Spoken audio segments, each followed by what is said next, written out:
दोस्तों, जब से अमेरिका के WTO बिल्डिंग पर 9/11 का हमला हुआ है, उसके बाद से ही पूरी दुनिया में इस्लाम धर्म को लेकर डर बढ़ गया। चाहे वह वेस्टर्न कंट्रीज हो या मिडल ईस्टर्न, और चाहे फिर एशियन कंट्रीज या फिर स्पेसिफिकली हम इंडिया की ही बात क्यों ना करें। आज के समय में इस्लामोफोबिया घृणा और भय का एक स्टीरियोटाइप बन गया है। यहाँ एक उदाहरण देकर समझते हैं कि यदि कोई मुस्लिम व्यक्ति आपसे सरेआम अपने बैग की निगरानी करने को कहता है तो आपका जवाब क्या होगा?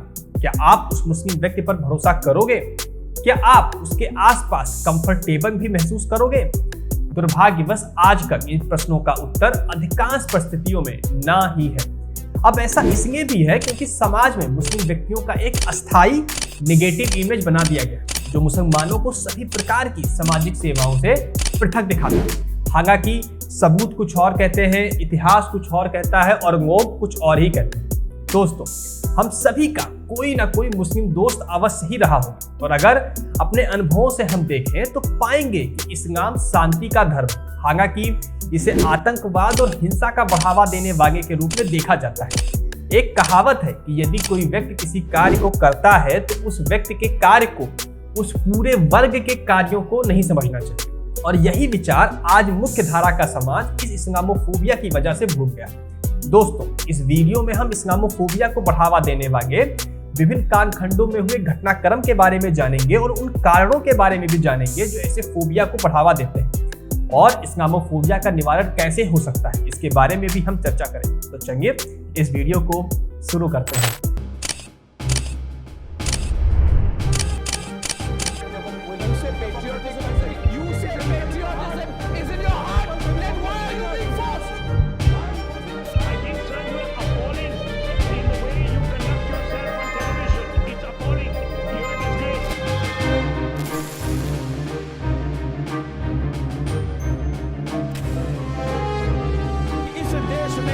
मदरसों का एक बड़ा योगदान है कट्टरपंथियों की कारखाने हैं।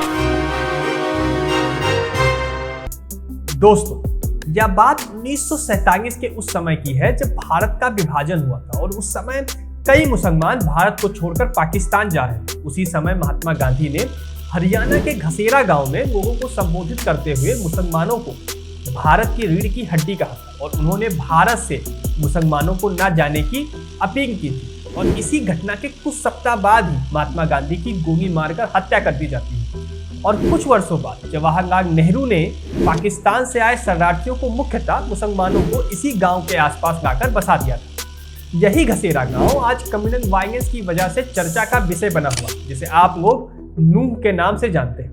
इस जगह में एक तालाब है और उसके दोनों तरफ, एक तरफ जहां मंदिर और दूसरी तरफ मस्जिद, और यहाँ आज तक कोई भी सांप्रदायिक घटना नहीं घटी थी, क्योंकि यहाँ के लोग प्यार और अपनापन से रह रहे थे। लेकिन हाल ही के कुछ दिनों में हिंदुत्व ब्रांड की पॉलिटिक्स ने मेवात को मिनी पाकिस्तान के रूप में परिभाषित किया, और यह क्षेत्र में हिंदू आबादी के बीच नफरत और कम्युनल टेंशन पैदा करने के लिए मनगढ़ंत कहानियां भी बनाई जा रही हैं। दोस्तों, नूह सिर्फ एक इकलौता घटनाक्रम नहीं है जहां पर ऐसी सांप्रदायिक दंगे को बढ़ावा दिया गया है।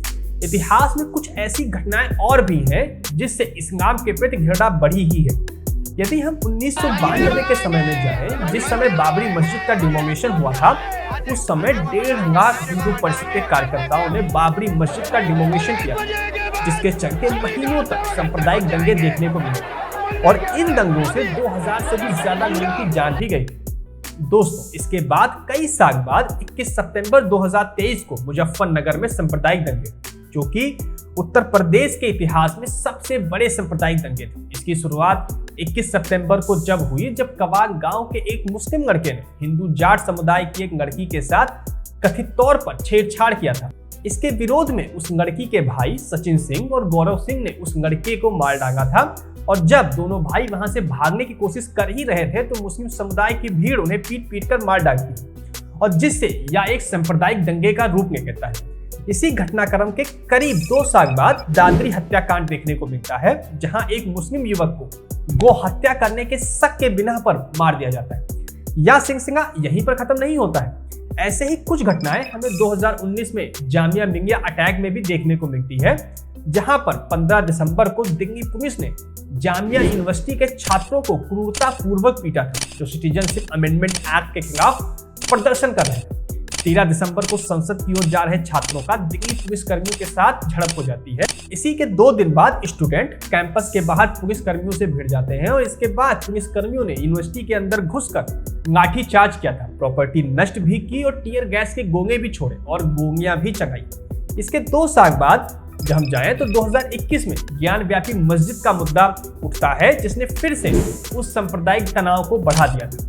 यह सब वह महत्वपूर्ण घटनाएं हैं जिन्होंने इस्लामोफोबिया को भारत में बढ़ाने में बहुत ही अहम भूमिका निभाई है। दोस्तों, इन सभी घटनाओं को मीडिया और पॉलिटिकल लीडर्स द्वारा गलत रूप में हमेशा से पेश किया जाता रहा है, जो ऐसे फोबिया को और बढ़ावा देते हैं। कई मीडिया ग्रुप अपने टीआरपी के लिए बायस तरीके से इसकी कवरेज करते हैं, तो कई राजनेता इन मुद्दों का राजनीतिकरण करते हैं। कई पॉलिटिकल लीडर्स और राइट विंग के लोग जानबूझकर कुछ शब्द जैसे कि हिजाब, अजान, जिहादी, एंटी नेशनल, टेररिस्ट, मुंगा, मियां का प्रयोग करते हैं ताकि वे अपने पर्सनल एजेंडे और सांप्रदायिक पैशन को पूरा कर सकें। उदाहरण के लिए, जहां अजान को नॉइस पोल्यूशन से जोड़ा जा रहा है, वहीं जिहाद को एक वॉर के तरीके से देखा जा रहा है, जिससे इस्लामोफोबिया को बढ़ावा मिलता है।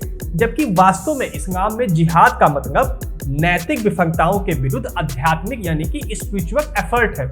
ऐसे कई और उदाहरण हमारे समक्ष मौजूद हैं। अभी हाल ही के कुछ दिनों में पॉपुलेशन मिथ अपनी चरम सीमा पर, जहां लोगों को यह लग रहा है कि मुस्लिम पॉपुलेशन हिंदू पॉपुलेशन को ओवरटेक करने और इससे जुड़ा हुआ ऐसा ही कुछ नव जिहाद का मुद्दा भी है। यदि हम देखें तो यह नव जिहाद का शब्द सिर्फ 2 दशक पुराना ही है और इससे पहले इसे एब्डक्शन मैरिज कहा जाता था। लेकिन जब से हिंदुत्व ब्रांड की पॉलिटिक्स पीक पर पहुंच रही है, तो इसके लिए एक नया शब्द ही गढ़ दिया गया है, वह है नव जिहाद।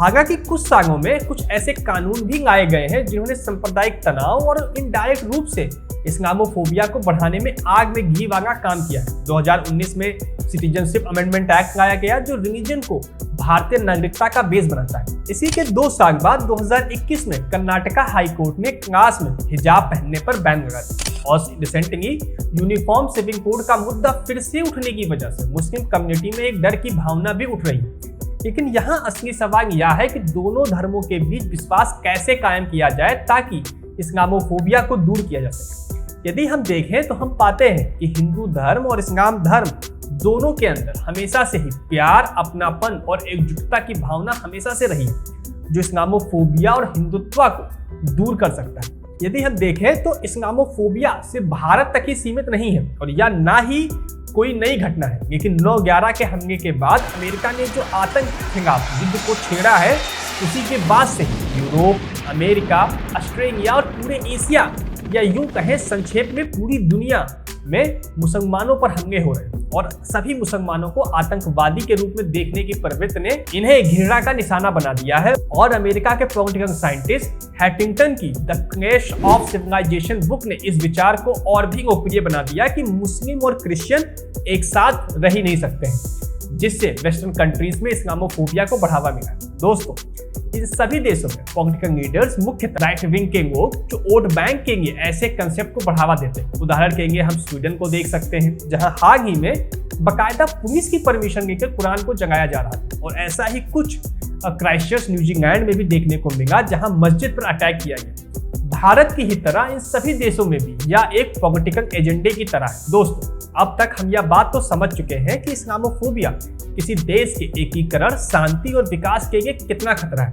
तो यहाँ अब सवाल यह उठता है कि इसे कैसे खत्म किया जाए। यह सुनने में बहुत ही फियरफुल लगता है, लेकिन इस्लामोफोबिया को आसानी से दूर नहीं किया जा सकता, क्योंकि इस्लाम और इस्लामोफोबिया को लेकर हमारे दिमाग में जो स्टीरियोटाइप और ट्विस्टेड इमेज है, उसे हमेशा से बढ़ाने में हाथ सिर्फ और सिर्फ हमारे पॉलिटिकल लीडर्स का ही रहा है। और इसलिए इसे सिर्फ एक चुटकी में दूर नहीं किया जा सकता जब तक हम पॉलिटिकल लीडर्स की बातों पर आंख बंद कर विश्वास करते रहेंगे और वो हमें अपने फायदे के लिए इस्तेमाल करते रहेंगे। और यहाँ यह भी ध्यान रखने की जरूरत है कि मुस्लिम शांति में हमेशा से विश्वास करते आए हैं, क्योंकि वह अपने प्रिय प्रॉफेट मोहम्मद के सच्चे अनुयायी हैं और प्रॉफेट को परफेक्ट मुस्लिम कहा जाता है। प्रॉफिट के जीवन में कुछ ऐसी घटनाएं भी घटी जहां उनके साथ दुर्व्यवहार हुआ, लेकिन उन्होंने उसके खिलाफ कभी अत्याचार और घृणा नहीं की। इसके बजाय उन्होंने दया और करुणा दिखाई। यह पृथ्वी पर अब तक के सबसे महान मुसलमान को दिखाता है। और कुछ यही हाल हिंदू समाज में राम राज्य में भी था। हिंदू धर्म में भगवान राम को लोग आदि पुरुष मानते हैं और उनकी तरह शांति और सच्चाई के मार्ग पर चलने की कोशिश करते हैं। तो इस तरह हम एक दूसरे के धर्म को समझकर इस्लामोफोबिया से लड़ सकते हैं। दोस्तों, यहाँ एक कहावत है कि जो लोग निर्णय लेते हैं वह कभी नहीं समझेंगे और जो लोग समझते हैं वह कभी निर्णय नहीं लेंगे। इसलिए हमें मुसलमान और सच्चे इस्लाम को समझने की जरूरत है, न कि इस्लामोफोबिया के कारण उनके प्रति गलत विचारधारा रखने की। और हम जो लोग इस विचार को समझ रहे हैं उन्हें अब निर्णय लेने की आवश्यकता है। इस वीडियो में इतना ही। मिलते हैं अगली वीडियो में। नमस्कार।